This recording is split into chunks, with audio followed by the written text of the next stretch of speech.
राधा वाणी कबीर साहिब जी की, कबीर साहिब की संग्रह गुरुदेव काल।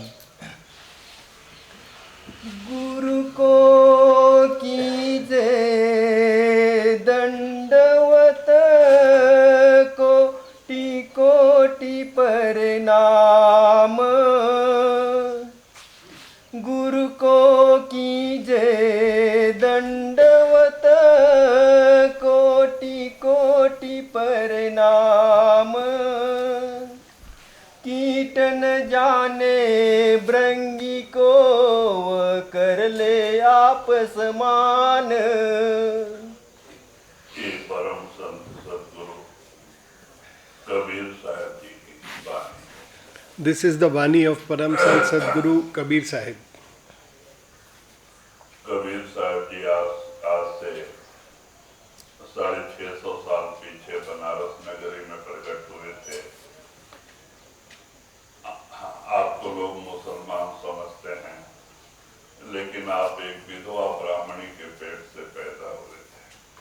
Kabir Sahib was born about 650 years back in Varanasi, and people believed him to be a Muslim, but he was born to a Brahmin lady. उसके बारे में कहानी है कि विधवा ब्राह्मणी रामानंद की शिष्या थी।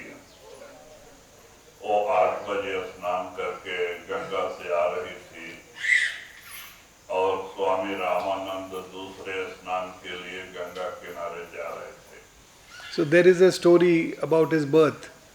So his mother was a disciple of Ramanandji, and she was coming from the Ganges. She had just taken a bath and she was returning, and Brahmanandji was going towards the Ganges at that time. Ramanandji was going towards the Ganges at that time. क्योंकि रामानंद रोज 4 दफा स्नान करते थे, सवेरे 4 बजे, दूसरा स्नान 8 बजे और तीसरा दोपहर 12 बजे, फिर शाम 4 बजे। Ramanandji used to have bath 4 times a day. So early morning, 6 o'clock, 4 o'clock he would have a bath, then at 8 o'clock, then in the afternoon at 12 o'clock, and again in the evening. तो दूसरे स्नान के लिए जा रहे थे। विधवा ब्राह्मणी आ रही थी जिसका पति गुजर गया था, 2 साल हो गए थे, और जैसे ही गुरुदेव सामने आए तो उसने दंडवत नमस्कार किया। So his mother was a widow, and she was a Brahmin, and when she saw that the master was coming, she bowed down before the master. तो ये बड़े खुशी में थे और उसने और जो आशीर्वाद दे दिया कि पुत्रवती काका बोलते। So when she bowed down to seek his blessings, he blessed her that she should get a child. पुत्रवती काका आशीर्वाद देने से वो बेचारी शर्मा गई कि महाराज आप कैसा आशीर्वाद दिया, आप अपना आशीर्वाद वापस लो, मैं विधवा हूँ, मेरा पति गुजर के 2 साल हो गए। So when he blessed her that she will get a child, she felt very shy and she said that I am a widow, and you have how have you given me such a blessing? You please take this blessing back. तभी स्वामी रामानंद कहते हैं कि अब तो मुंह से निकला हुआ आशीर्वाद और तर्क से निकला हुआ बाण फिर वापस नहीं आ सकता। कहते आशीर्वाद तो वापस नहीं, फिर और एक आशीर्वाद दिया कि जाओ तुम्हारा गर्भ जो है वो 9 महीने तक किसी को दिखाई नहीं। So she asked him to take back his blessing, but he said that once an arrow leaves the bow, like that once a blessing is given, it cannot be withdrawn. So that will happen and that will come true. But he also blessed her that for 9 months no one will know that there is a pregnancy. तो बाद में इस तरह से रात को 12 बजे के समय कबीर साहब पैदा हुए और लोक लाज इज्जत के ख्याल से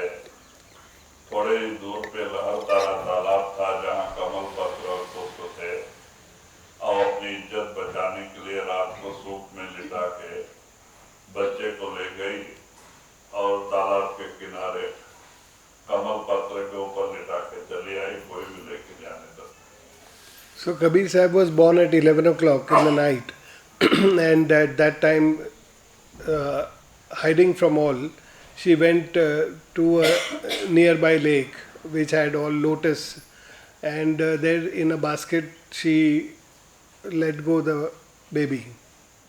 तो बाद में वो लड़का रो रहा था और सवेरे 4 बजे उसी तालाब के किनारे से एक दुल्हा दंपति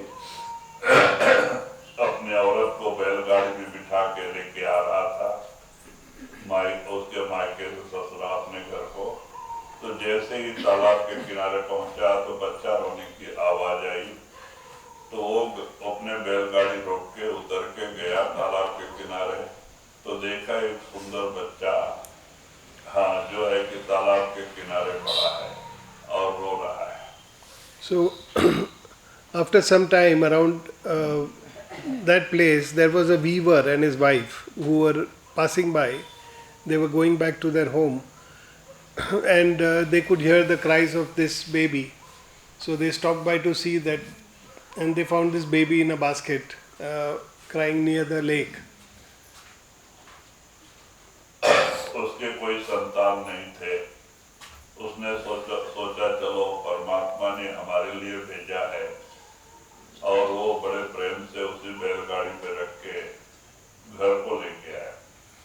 So he saw that baby, that there was no one taking care of that baby.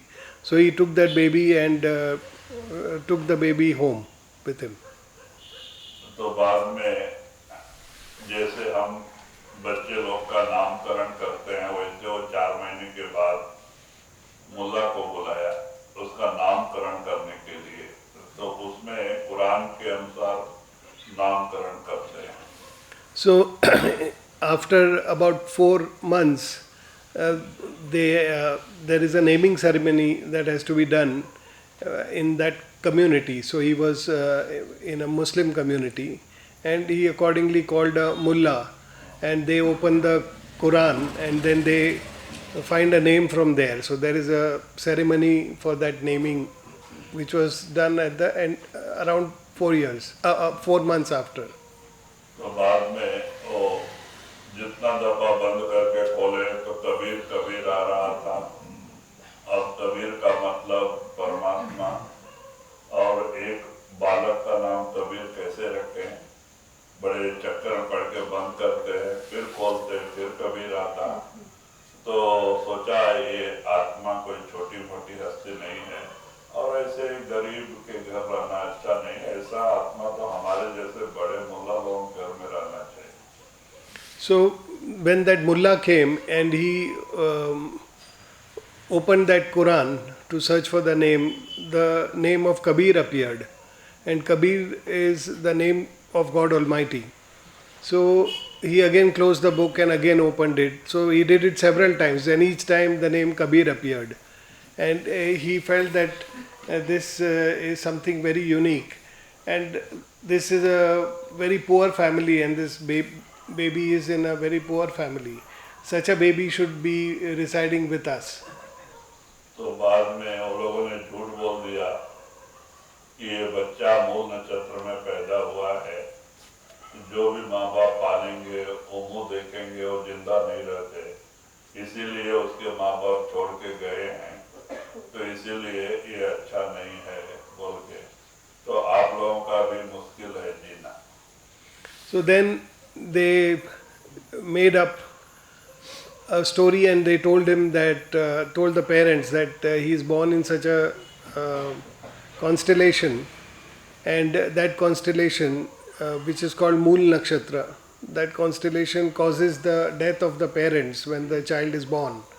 He said that is why his earlier parents disavowed him, they left him, and now that you have adopted him, it was also going to cause effect on you. तब औरत डर गई, कहते जब हम ही मर जाएंगे तो इसको पाल के क्या करना। वो पति से रोज झगड़ा करने लगी, ले जाओ उसी तालाब में छोड़ के आओ। So this affected the wife of that weaver, and she said that you should leave this baby again at that same place, because this will be dangerous for us. तो बाद में वो पति तो छोड़ना नहीं चाहता था, लेकिन औरत रोज रोज झगड़ा करने की वजह से परेशान होके एक दिन वो बैलगाड़ी पे लिटा के लेके चला, और जैसे ही तालाब के किनारे रात को छोड़ के वापस आने के समय आकाशवाणी होती है कि अरे उनका बात सुन के क्यों छोड़ के जाता है, तो उनको लेके चलो, तुम्हारा कुछ नहीं होगा. So that lady kept persisting that he should leave that baby where they had picked him from. So he did not want to do it though, but since she was persistent, he finally decided that he will go and leave the baby where they had picked Kabir from. So he went accordingly near the lake and left the baby in a basket. But while he was leaving, there was a sound in the sky, and he was told that why are you leaving me? There is nothing, no calamity will happen, no problem will happen to you if you take care of me. तो बाद में वो पति पहले भी नहीं छोड़ना चाहता था, फिर वो उठा के लेके आया, फिर वो मुल्ला को नहीं बुलाया. जब वो लड़का 5 साल का हो गया तो कोई भी पूछे तुम्हारा नाम क्या है, तो खुद कबीर कबीर कहता. So he then went back and took the baby and returned home, and then they did not call the mullah for the naming ceremony. Instead they just remained silent, and when he was about 5, if anybody asked what his name was, they would say his name is Kabir. इस तरह से कबीर आशीर्वाद से ही कहता हुए थे, एक बनी बनाई आत्मा, भूली हुई आत्माओं को जागृत करने के लिए परमात्मा समय समय पे भेजते रहते. So that way Kabir Sahib was a ready soul which was sent by God Almighty, and God Almighty sends such souls from time to time into this world. एक गुरु नानक और एक कबीर साहब, ये दो इस तरह से प्रकट हुए आत्माएं, बनी बनाई आत्माएं आई थी. उन्होंने ऐसे उनके गुरु के बारे में तो पता नहीं है, लेकिन कबीर साहब ने दिखाने के लिए रामानंद को गुरु किया था. So that way Guru Nanak Sahib and Kabir Sahib, both of them came, they were ready souls who came into this world. Though Guru Nanak Sahib has not, there was no master for him, Kabir Sahib outwardly made Ramanand his master. तो कहते हैं इस तरह से कबीर साहब की वाणी है. कबीर साहब ने ये वाणी में एकदम गुरु महिमा का बयान किया है कि गुरु एक शिष्य पे क्या क्या उपकार करता है. So this is the Bani of Kabir Sahib, and in this Bani he has talked about the greatness of the master and how the master showers his grace on his disciple. तो कहते हैं गुरु को कीजिए दंडवत, कोटि कोटि प्रणाम, कीट न जाने मृग को वह कर ले आप समान. तो कहते हैं कि गुरु को कोटि कोटि दंडवत नमस्कार करो. अगर वो सामने आते हैं तो कोटि कोटि दंडवत नमस्कार करो. कहते हैं क्यों? तो आप ही जवाब देते हैं. So Kabir Sahib says you bend down and prostrate and bow to your master tens of millions of times.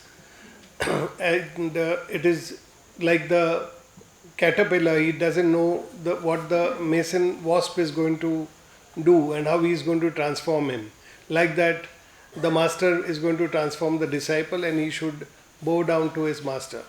कहते हैं कि जैसे एक भृंगी कीड़ा, वो आप अंडा बच्चा नहीं देता है, वो क्या करता है कि जो पत्तों के हरे पत्तों के ऊपर हरे कीड़े होते हैं, वो कीड़े पकड़ के लाता है और पहले से खिड़की दरवाजे पे छोटे छोटे रूम बना के रखता है मट्टी के,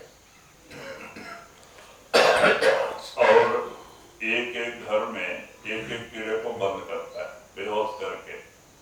क्योंकि वो मट्टी ला के बंद करने के लिए जाएगा तो ये भाग जाएगा बोल के पहले बेहोश करता है, अधमरा कर देता है. अधमरा करके उसमें डालता है घर में, और बाहर से मट्टी ला के एक एक रूम बंद करते जाता है. तो जैसे 5 5-6 कीड़ा लाके अंदर डालता है 5-6 रूम में और बंद करके ऊपर से 4 बजे सवेरे आके अपना शब्द सुनाता है. So the mason wasp, the way it works, it doesn't lay eggs. Instead, it catches caterpillars and it makes these small dwelling for these small for caterpillar. They are made of clay or mud, and he makes these caterpillars unconscious, and then he puts them in those places, and then he covers them with mud. So that way, in each of this small hole, he keeps one caterpillar. Like that, he keeps 4 or 5 caterpillars, and he closes the that hole that he has made. And every day morning, he comes and gives his sound to all of them.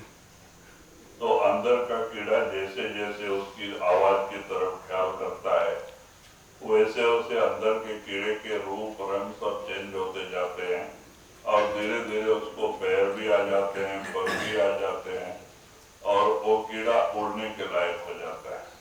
So that caterpillar which is inside, it listens to this sound being made by the mason wasp every day, and as it pays attention to the mason wasp, it also starts transforming itself, and it also gets legs and wings and is ready to fly one day. इस तरह से संजीवनी यानी भृंगी कीड़ा दूसरे कीड़े को लाके उसको अपना शब्द सुना के अपने जैसा बनाता है. तो कहते हैं ऐसे गुरु एक मामूली आत्मा जीव को, मलिन आत्मा को नामदान दे के शब्द से जोड़ के और उसके बड़े बड़े कर्मों को अपने ऊपर लेके जाके मानसरोवर में धो डालता है. So like that mason wasp, it brings a different insect and it transforms that insect and makes it like itself. Like that, the master showers his grace on a disciple, on a jiva, which is burdened with the karmas, the burden of deeds for so many millions of years. And with he gives initiation to that jiva and he transforms that jiva. तो कहते इस तरह से उसके जो नरकों में ले जाने वाले जैसे बड़े बड़े कर्म होते हैं वो गुरु नामदान के दिन अपने ऊपर लेके जाके मानसरोवर में धो के खत्म कर देते हैं और इसलिए उसे नरक में जाने की जरूरत नहीं पड़ती है. और उसकी जो डोर पहले काल ने नीचे बांधी हुई है वो डोर वहां से छोड़ के और काल कंपाउंड के पार में बांध देते. So on the day of the initiation, the master assumes the heavy load of karmas of that jiva and goes and washes them in the holy Mansarovar. And that way that jiva is free from those heavy burdens which otherwise would take him to hell. Sorry. And that way the Kal, when the soul has come into the compound of Kal, this Kal has tied that soul into his compound, and the master at the time of initiation frees him from this bondage of Kal and ties him to the Sar Shabd which is above the realm of Kal.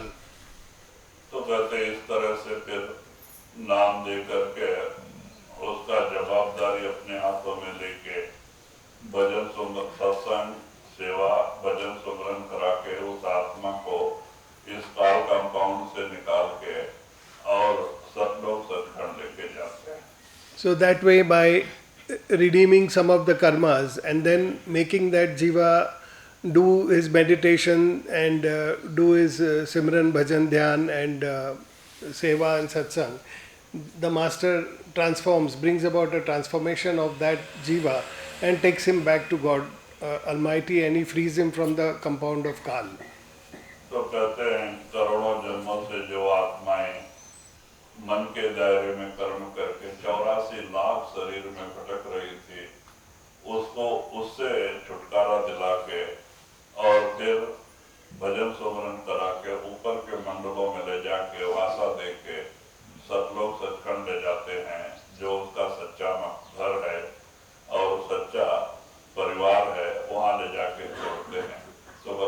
कितना बड़ा उपकार करते हैं.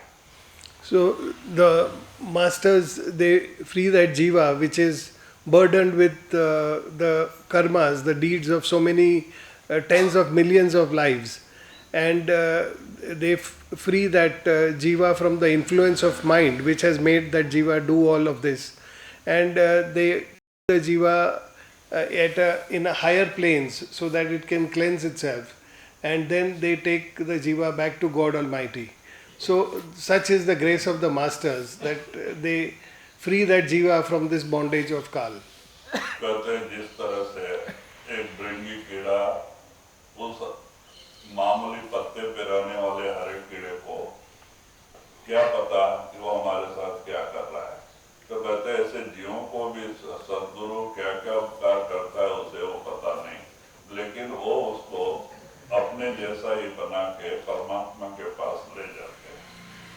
So that caterpillar which is eating leaves and which is staying on these leaves, when the mason wasp picks it up, that caterpillar has no idea what that mason wasp is going to do with it. And that entire transformation is brought about by the mason wasp. Like that, when the jiva comes in the company of the saints, it has no clue what is going to happen and how the master is going to transform. But the master showers grace and he brings about that transformation in that jiva.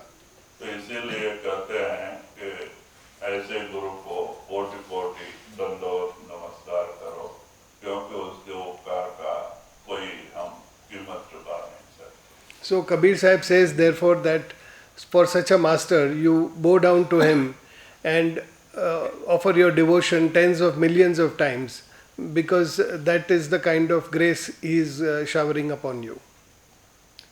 जगत जनायो जेहि सकल सो गुरु प्रगटे आए.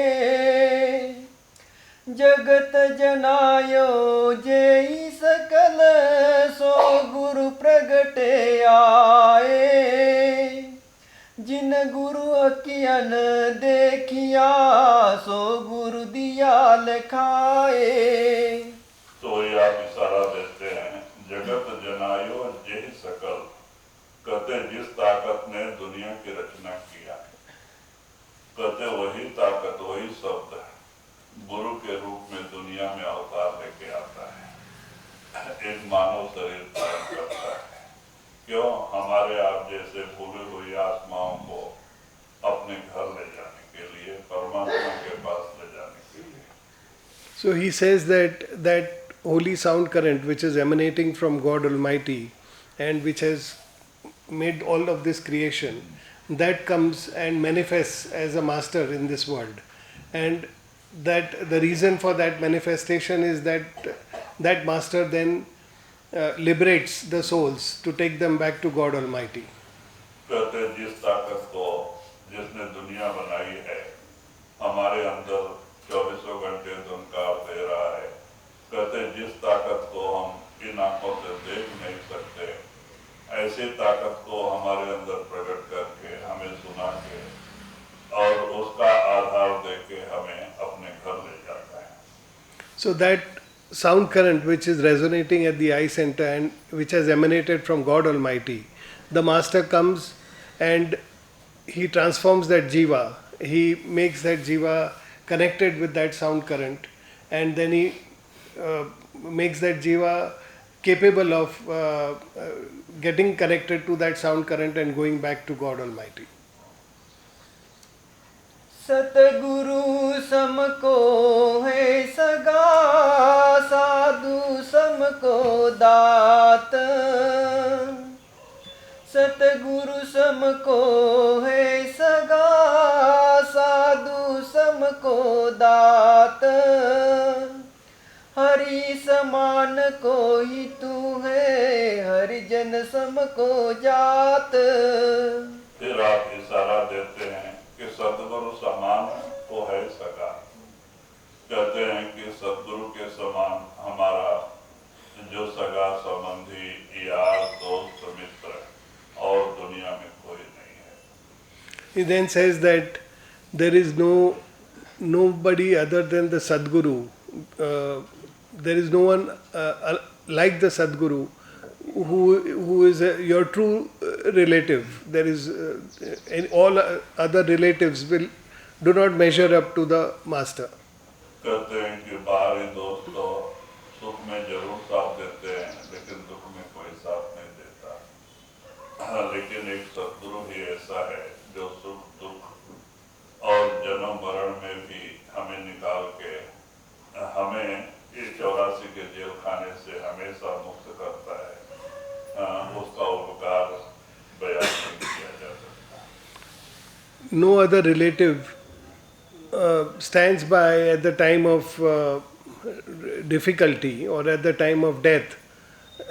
It is only the master who is with us in life and in death, and it is only the master who frees us from all of this. There is nobody else who can be compared to the master. कहते हैं कि मरते समय कुटुंब परिवार के लोग यार दोस्त धन दौलत कोई साथ नहीं देता। अगर कोई साथ देता है तो एक कामिल मूर्ति एक सद्गुरु जी है। वो अंत समय आके आपके अंदर खड़ा होके आपको दर्शन देके आपको ऊपर लेके जाता है। At the time of death, neither your relatives, spouse, parents, brothers, or any other relative, nor the money that you possess, nor the wealth comes and protects you. It is only the master who comes at that time, and with his grace he takes the soul to a higher plane and keeps it there. ले जा करके आपको ऊपर के मंडल सुख स्थान में रखता है और वहाँ भी दर्शन परसन से कर्म काट के सतलोक सत्संग लेके जाता है। एक बार नाम देने के समय पल्ला पकड़ता है, फिर कभी छोड़ता नहीं जब तक परमात्मा की गोद में पहुँचा नहीं देता है। He takes you and keeps you in the higher plane where it is a plane of bliss, and there with the darshan of the master and the sound current and with the company of the master, the soul gets purified, the mind and the soul get purified, and then they go further. So there is nobody else who can do this for you. तो कहते हैं कि जहाँ काल हिसाब मांगता है वहाँ खड़ा होके आप हिसाब देता है। आपको काल के जाल से निकाल के जो है कि दयाल के देश में लेके जाता है। एक इतना बड़ा उपकार है। तो कहते हैं ऐसा साथी अगर कोई है तो वो सद्गुरु है। So wherever Kal asks you to give his account, that account is settled by the master. He takes you from Kal and takes you back to Dayal. So such is his greatness that he frees you from all your suffering and bondage here and takes you back to your true home. And there is no one else like him.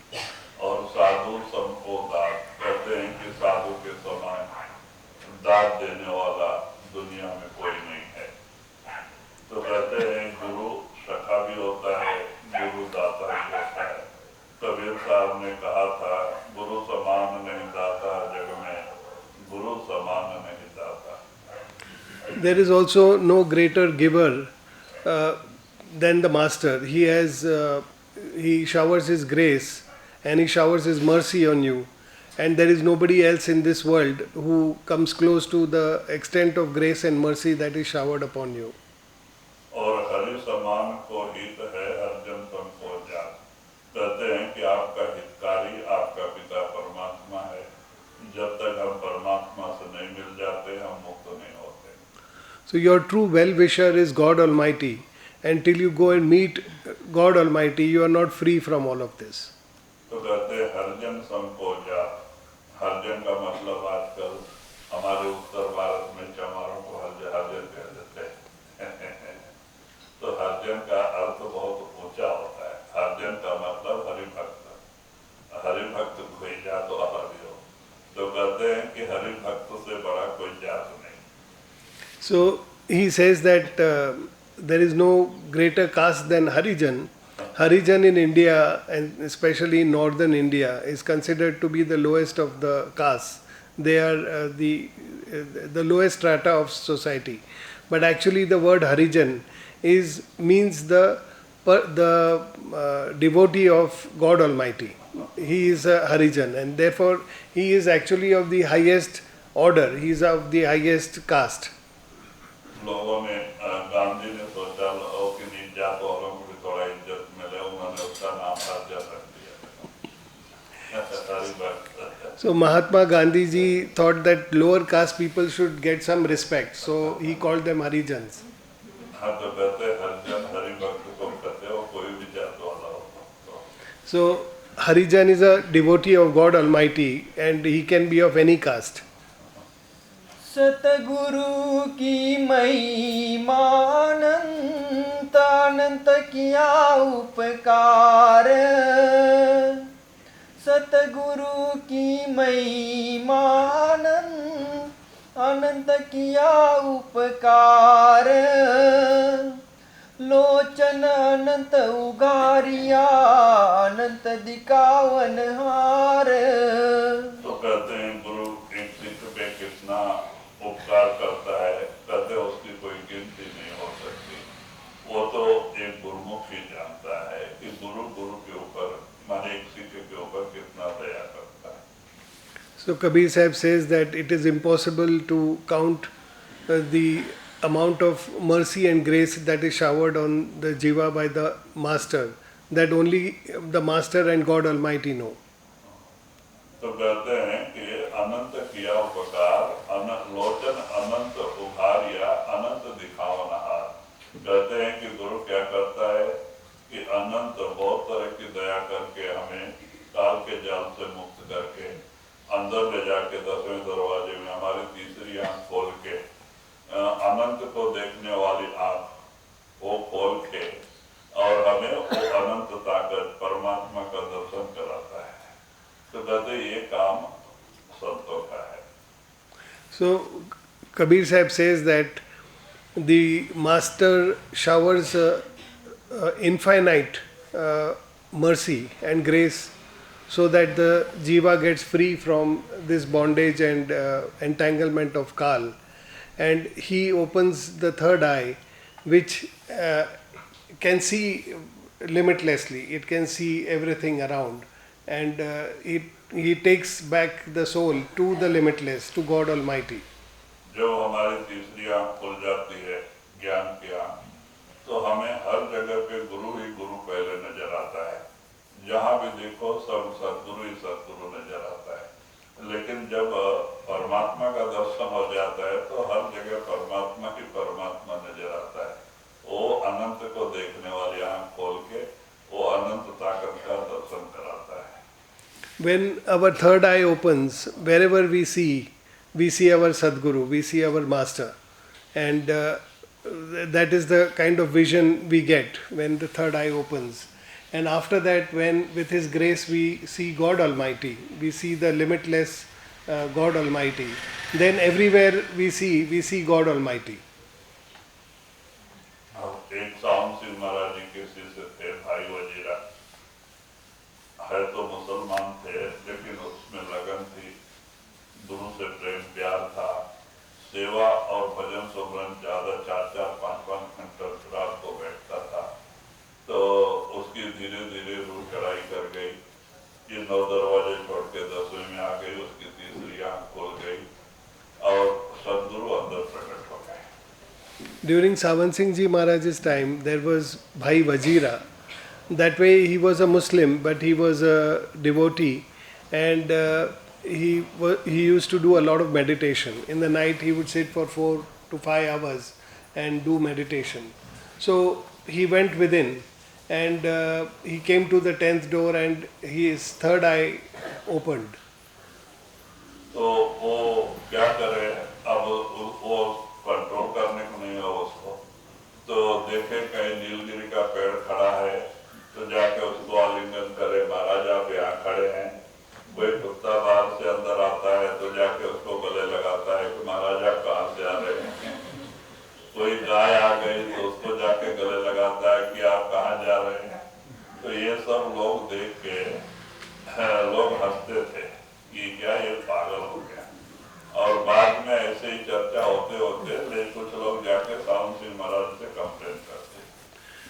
So when his third eye opened, he could see his master everywhere, and he could not control that emotion or that feeling, and wherever he saw the master, he would go and embrace the master.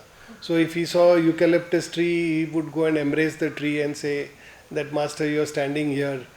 Or if a dog came in the ashram, then he would go and hug the dog and say, master, where have you come from? Or a cow, he would hug the cow and say what you are doing. So that way, everywhere he was seeing the master and he was not able to control his emotion.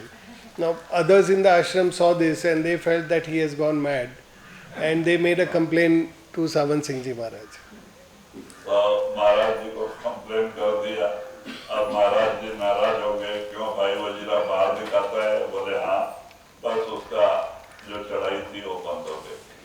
So when they told this to Ramsinghji Maharaj, he said, oh, so he is showing this outside, he is expressing things like this. So they said, yes, he is expressing all these things. So he said, okay. And from that point, the inner experience of Bhai Wazira stopped.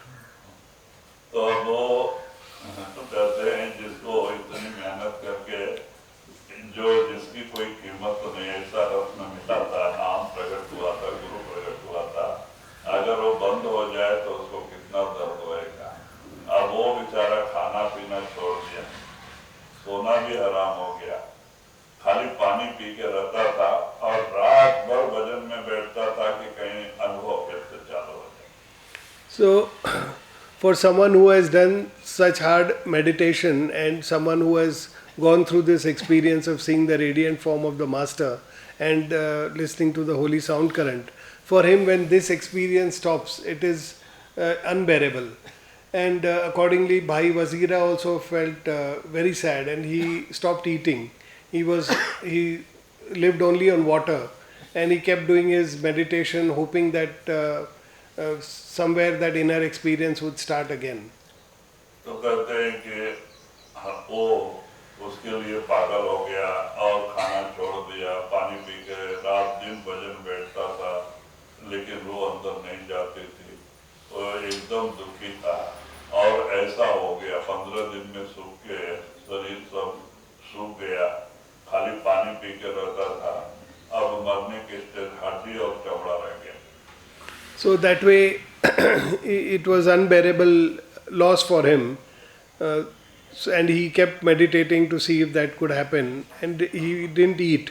So as a result, in about 15 days or so, he became very frail, and he almost was going to die with the kind of weakness that he had.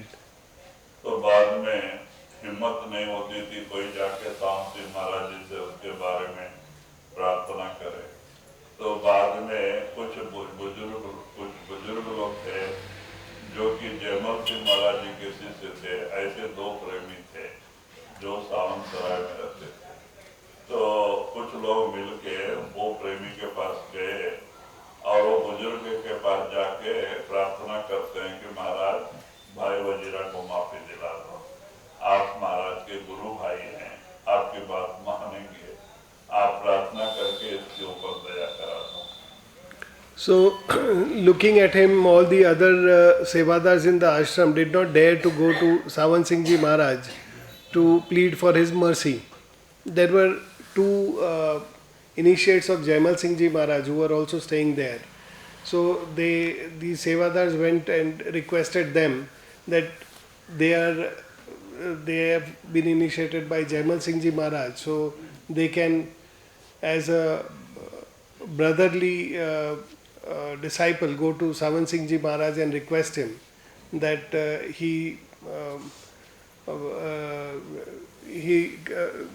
have mercy on Bhai Wazira and he showers his grace on him. तो वो लोगों ने वजीरा को बुलाया और उसकी हालत देख के उनको भी दया आ गई कि ये तो बचेगा नहीं और भी 2-4 दिन रहेगा तो मर जाएगा। तो वो बोले अच्छा ठीक है, इसके लिए हम प्रयत्न करेंगे।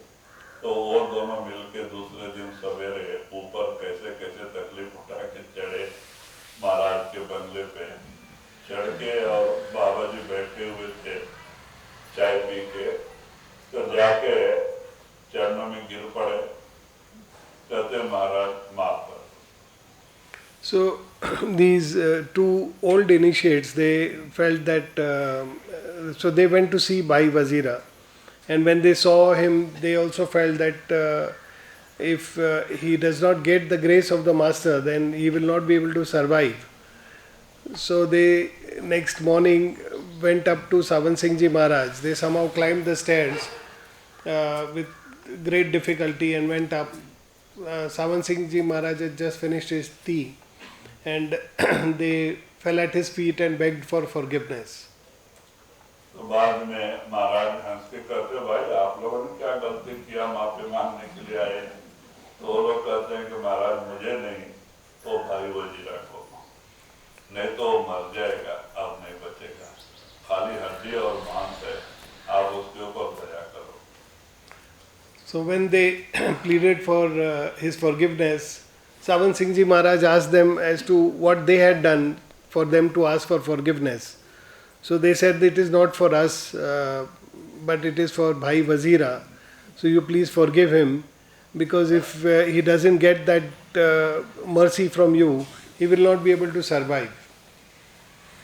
तो बाद में वो गुस्सा किया बाबा जी को, बाहर क्यों दिखाता है, ये सब चीजें हजम करना चाहिए, अंदर रखना चाहिए, वो बाहर क्यों दिखाता है, महाराज गलती हो गई, फिर ऐसा नहीं करेगा. तो बोले अच्छा उसको बुलाओ. तब फिर वो भाई वजीरा को बुलाया गया और उसको बाबा जी के सामने लेके गए, खड़ा किया. तो महाराज ने उसको डांटा कि क्या फिर ऐसी गलती करेगा? कहता नहीं महाराज, फिर जिंदगी में नहीं करूंगा. तो बोलते अच्छा जा, फिर भजन में बैठ. So when they requested, Ramsinghji Maharaj got annoyed and he told them that he has been showing off his experiences. He should have digested them. He should have not outwardly shown his experiences and talked about it to others.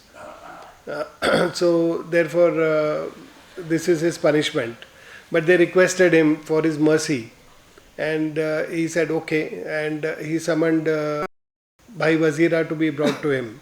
When Bhai Wazira came, he scolded Bhai Wazira that he should not have done this, and he told him that will you again show off like this? So Bhai Wazira said, no, I will not do this again. तो बाद में बोले जाओ भजन बैठो.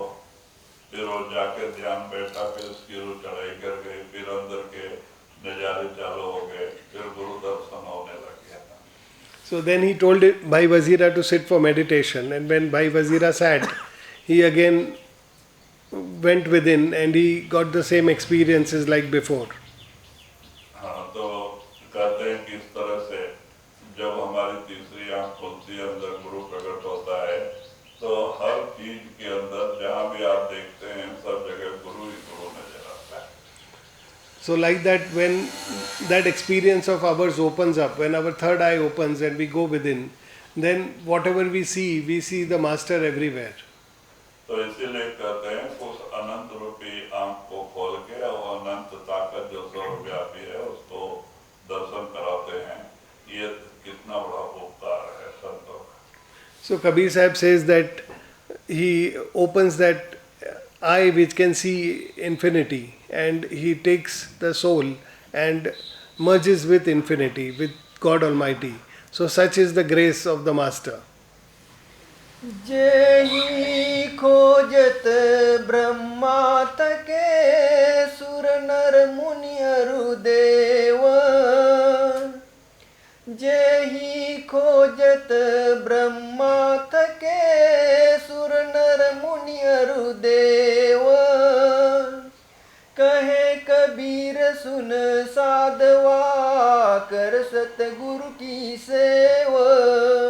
तो कबीर साहब जी खुलासा करते हैं कि ब्रह्मा जिसके ध्यान में दर्शन के लिए तरस रहे हैं, जिसके ध्यान में हजारों वर्षों से ध्यान लगा के बैठे हैं, उनको दर्शन मिलना मुश्किल है. और देवी देवता भी जिसके लिए तरसते हैं और उसका दर्शन दुर्लभ है, वही ताकत, वही शब्द गुरु के रूप में आपके सामने विराजमान है, जो सामने बैठ के आपको नाम दान देते. So he says that Brahma, who is sitting in meditation for eons, wanting to see that power, and so many gods and goddesses who have not been able to see that power or experience that power has manifested in the form of a master in front of you, and that power has given you initiation. कहते हैं वही ताकत आपको नामदान दिया है, आपकी जवाबदारी लिया है और वो शब्द रूप में आपके अंदर बैठा आपकी रक्षा कर रहा है। तो कहते हैं वही सदगुरु के रूप में आता है, कर सदगुरु की सेवा, कहते हैं उनकी सेवा करके उनकी दया प्राप्त कर लो। So he says that that infinite power has come and that power has initiated you, and that power is going to take you back to God Almighty. So you pray to that, you do your devotion to that master, and you get the pleasure of that master, so that he can shower his grace on you. Kabir गुरु गुरु आ मिलार लगया टेलोन, कबीर गुरु गुरु आ मिलार लगया टेलोन, जात पात कुल मिट गया नाम दरेगा कौन। तो एक कबीर साहब जी इशारा देते हैं कि गुरु गुरुआ मिला, अगर कामिल मुर्शिद मिल जाता है और उसकी दया मेहर हो जाती है तो वो तो शब्द रूप है और इस आत्मा को भी शब्द रूप में परिवर्तित कर देते हैं, माने शब्द रूप बना लेते हैं। वहाँ कोई जात पात नहीं रह जाती है, सब जात एक ही हो जाती है, आत्मा। So he says that if you get a true master, then that master transforms you. He is the sound current, and he also makes you the sound current. And there is no caste or there are no differences left. कहते हैं जब तक हम बाहर शरीर में बैठे हैं सब कुछ है, लेकिन हम भजन सुमरन करके 9 से 10वें में जाते हैं तो वहाँ कोई जात पात नहीं रह जाती है, सबकी एक ही जात हो जाती है, वो आत्मा है। और कहते हैं सब आत्मा भी शब्द रूप है, गुरु भी शब्द रूप है, तो सबकी जात एक ही हो जाती है और वहाँ कोई भेदभाव नहीं होता है और सबकी भाषा एक ही होती है। अब यहाँ इस शरीर में तो अलग अलग भाषा है, अलग अलग देश है, अलग अलग भाषा है, लेकिन जब अंदर जाते हैं तो सबकी भाषा एक ही है।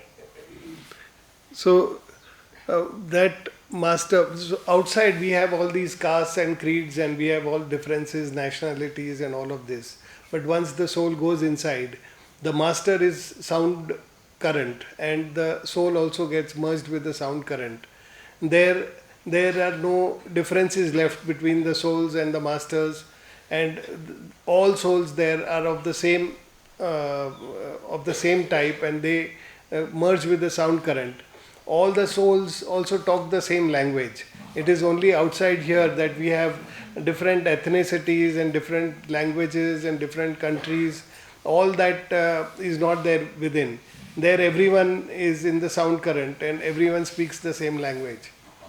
तो अजय सिंह महाराज हम तेलुगु कन्नड़ में ट्रांसलेशन करते थे तो हमारे लोगों को बाबा जी की भाषा समझ नहीं आती थी, तो बाबा जी हंसते थे, कहते चिंता मत करो, आप अंदर आओगे ना तो तुम्हारी भाषा में गुरु बात करेंगे।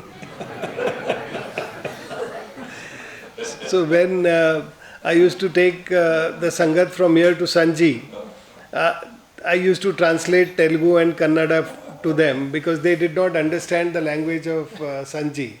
So Sanji used to tell them that you don't worry, when you come inside, I will be able to talk to you in your language. सबकी भाषा एक ही है, वहाँ ये भाषा का प्रॉब्लम नहीं रहेगा। So there all the language is common for everybody. There is no problem of languages inside. ज्ञान प्रकाशी गुरु मिला सो जन बिसरी न जाए, ज्ञान प्रकाशी गुरु मिला सो जन बिसर न जाए, जब साहिब कृपा करी तब गुरु मिलिया आए। तो कहते अंदर प्रकाश अज्ञान को हटा के ज्ञान का प्रकाश करने वाला गुरु मिला। तो कहते हैं कि वो बहुत बड़ा भाग्य है जो करोड़ों जन्मों से अज्ञान रूपी अंधेरा हमारे कष्ट में पड़ा था, गुरु उसे दूर करके वहाँ ज्योति का प्रकाश करता है, अंदर प्रकाश कर देता है। तो ये भी बड़े भाग्य की बात है। So he says that the master brings about light in our darkness. The darkness of ignorance that we have had for so many millions of lives, that darkness is removed and he illuminates the within with the light of Jyoti. So he brings about light where we have darkness. कहते हैं कि करोड़ों जन्मों के पुण्य से तो मानव शरीर मिलता है और वो प्रभु परमात्मा जिस आत्मा पे दया करना चाहता है, जिसका उद्धार करना चाहता है, ऐसे आत्माओं के ऊपर परमात्मा की दया होती है और ऐसी ही आत्माएं संतों के समागम में जाते हैं। So when we have the good karmas of millions of lives, we get a human life. And with the grace of God Almighty, when He wants that soul to come back and realize God Almighty, then He brings that jiva in the company of the masters. नहीं तो हमारे बगल में भी संत महात्मा रह के भी हम उन्हें पहचान नहीं पाते हैं अगर उसकी दया ना हो तो। ये तो वो परमात्मा की कृपा है कि वो हमारे अंदर वो भावनाएं पैदा करके और संतों के पास भेजता है। Because if even a true living master is next door, we will not be able to recognize him. It is only with the mercy of God Almighty that we get that recognition of a true master and we go in the company of such a master. तो कहते हैं कि वही परमात्मा ही संतों के पास भेजता है, संत और परमात्मा का कनेक्शन होता है और संत उसे भी शब्द से जोड़ के और उसका जवाबदारी लेके भक्ति करा के आप उस आत्मा को भी परमात्मा के पास भेजते हैं। So where God Almighty wants that soul to come back and realize God Almighty, it brings that soul in the company of the masters. The masters are connected with God Almighty and they make that jiva do the meditation, do the devotion of God Almighty, and they cleanse that soul and bring it back to God Almighty. Guru Sahib करी जानिए रहिए शब्द समाए। गुरु साहिब करी जानिए रहिए शब्द समाए। मिले तो दंडवत बंदगी पल पल ध्यान लगाए। तो वही कबीर साहब जी सारा देते हैं कि तुम गुरु को परमात्मा समझ के प्रेम प्यार करो, क्योंकि भावना भक्ति का मूल होता है, विश्वास। अगर भावना अच्छा है, आपका विश्वास पक्का है, तो आपकी भक्ति आगे बढ़ती है। अगर आपका विश्वास पक्का नहीं है तो आपका भक्ति डावाडोल होती है, कभी तो चलती है, कभी बढ़ती है, कभी रुक जाती है, कभी फीका पड़ जाता है। क्यों? क्योंकि हमारा विश्वास पक्का नहीं होता है। When we go to our masters, we should believe the master to be God Almighty and we should do the devotion of the master like we are doing of God Almighty. It is our devotion and our spiritual path depends upon the foundation of faith that we have in the master. If we do not have faith in the master, then that devotion is going to be wavering. It is going to be there some days it is not going to be there. But if we have that unwavering faith in the master and we truly believe the master to be God Almighty, then that devotion also becomes seamless and it helps us to progress on that path of spirituality. तो परमात्मा गुरु के रूप में आपकी मदद करता है। अगर हम उसको इंसान समझते हैं तो वो गुरु इंसान के रूप में ही आपके साथ व्यवहार करते हैं। if we truly believe the Master to be God Almighty, then He will shower grace on you like God Almighty. But if we understand Him as just another human being, then He will also do His behavior with you as another human being.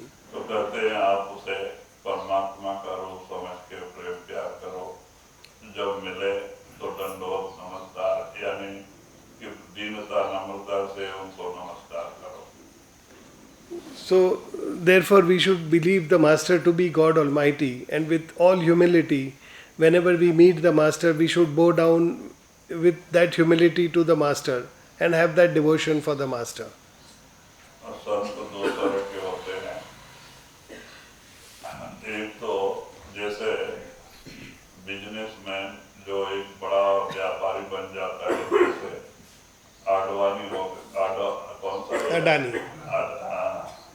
ये जो रिलायंस वाले Ambani. Ambani हो वो पहले cycle के puncture डाल देते हैं, लेकिन वो अपना दिमाग लड़ा के पैसे कमा के आज देखो दुनिया का सबसे बड़ा धनी बना पड़ा है. हाँ, तो कहते एक अपने दिमाग से मेहनत करके और एक बढ़ा के व्यापार ऐसा बड़ा बन जाता है. हाँ, वो भी व्यापार धनी है. और एक वो है जिसको अपने बाप की संपत्ति मिल जाती है, करोड़ों रुपए, और वो भी धनी है. तो ऐसे संत दो तरह के होते हैं. एक तो नीचे से भजन सुमरन करके कमा के मेहनत करके परमात्मा के पास पहुंचे होते हैं अपने गुरु के कृपा से, और रात दिन भजन सुमरन मेहनत करके, तो कहते वो भी संत है. और एक को जो संत जाने के समय अपनी जगह पे वसीयत लिख के और उनको बिठा के अपनी रूहानियत उनको देके जाते हैं, तो वो भी धनी है, तो वो भी संत है. तो इस तरह के दो तरह के संत होते हैं. So there are two types of saints. One is the type of saint who grows up with his own hard work and he does his simran, dhyan, meditation, and he grows in that way and realizes himself with the grace of his master, but he goes about that way. Like we see industrialists who have done very hard work and they have grown and become very large industrialists.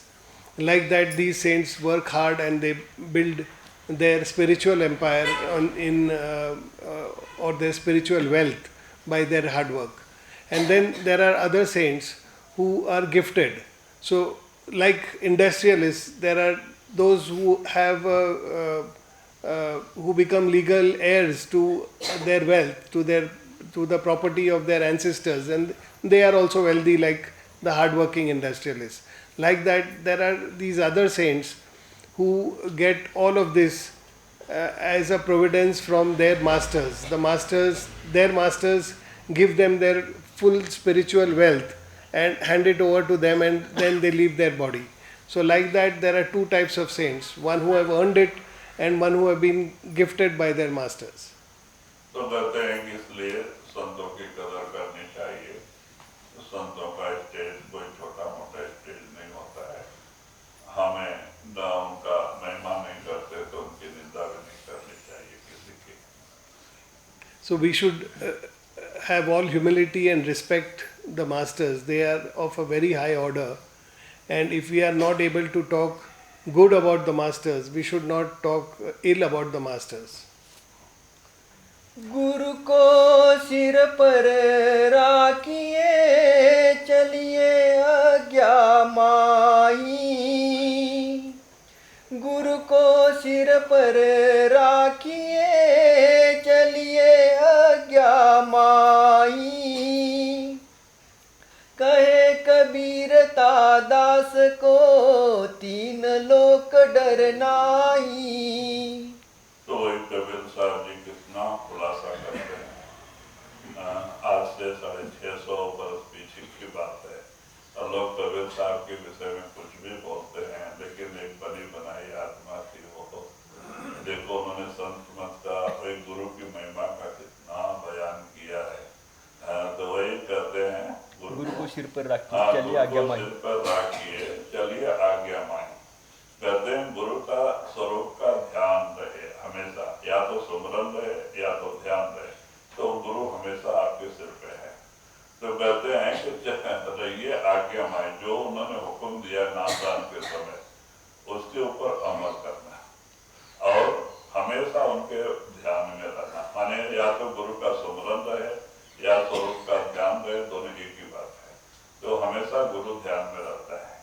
तो कहते हैं ऐसे शिष्य को 3 लोक भय नहीं। कहते हैं कि 3 लोक में भी काल, महाकाल, यमदूत और कोई बाहरी ताकतें उनका बाल भी बांका नहीं कर सकते, जो इस तरह से गुरु से लौ लगा के दुनिया में रहता है। Kabir Sahib has written this beautiful Bani, and this was like 650 years back. But he has given such a beautiful description of the master, and he has given such subtleties about the master and about the powers of the master. So he says that you have to, the disciple who keeps the master above his head, that is, if you are either in contemplation of the master or you are doing Simran of the master, the word, the naam given by the master, then you are keeping the master above you. And such a disciple who keeps the master above him by doing Simran or by constantly contemplating on such master and by living within the directives of the master during his lifetime, such a disciple has no worries, and he should not, he has nothing to worry from any power in these 3 worlds, be it Kal, be it Mahakal, or be it any angels of death, or be it any other power. Such a disciple is in the perennial protection of the master, and he doesn't have to worry about anything. ऐसे सिख का हमेशा गुरु अंग संग रहता है और हमेशा उसकी संभाल करता है, चाहे उसके ऊपर कितना बड़ा तो मुसीबत आ जाए, दुख का पहाड़ गिर जाए, लेकिन उसका मन डावाडोल नहीं होता है. So the master is always with such a disciple, and whatever be the difficulty that the disciple faces, the master is always there with him, and such a disciple never wavers on his path with whatever difficulty he faces. इसीलिए हम भी बार बार प्रार्थना करते हैं कि देखो हमारा समय बहुत छोटा है, जीवन बहुत छोटा सा है, ये पानी के ऊपर बुलबुला के जैसा है, ना मालूम कब हवा का झटका लगे और टूट जाए. इसीलिए जो कोई समय गया सो गया, बाकी जो है वो गुरु गुरु करके बिताओ, रात दिन सतगुरु के याद में रहो, गुरु का ध्यान या तो गुरु का दिया हुआ सुमरन करते रहो, जिससे उनकी दया का हाथ आपके सिर पे आ जाए और आपके दुनियादारी में भी गुरु आपकी मदद कर सके और अंत समय में भी आप खुशी से शरीर छोड़ के जाने के समय खुशी से जाएं, गुरु आपके साथ हो. 2 minutes. नहीं कोई बात नहीं, बोलो. हाँ कि गुरु गुरु करते हुए दुनियादारी करेंगे, जीवन बहुत छोटा है, बुलबुले की जैसा. See, I have been giving you satsangs and I have been speaking to you. You must understand that the period of life I have left now is very less. बुलबुले के जैसा है, क्योंकि भरोसा नहीं कभी श्वास बंद हो जाएगा और इसीलिए हम गुरु गुरु करते हुए अपना समय जो कुछ बचा है बिताओ, क्योंकि इसका कोई भरोसा नहीं श्वास का.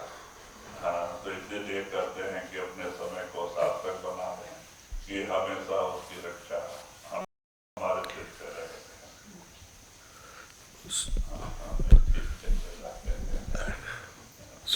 So I have a very short time. So in this time, at least all of you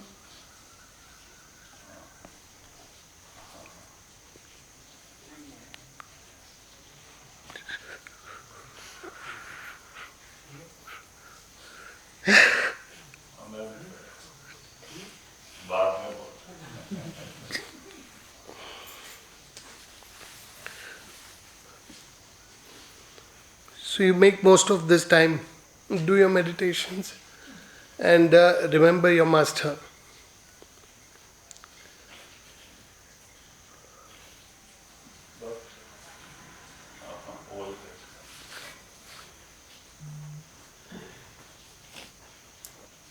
गुरु को सिर पर राखिए चलिए आज्ञा माही, गुरु को सिर पर राखिए चलिए आज्ञा माही, कहे कबीरता दास की तीन लोक डर नाही।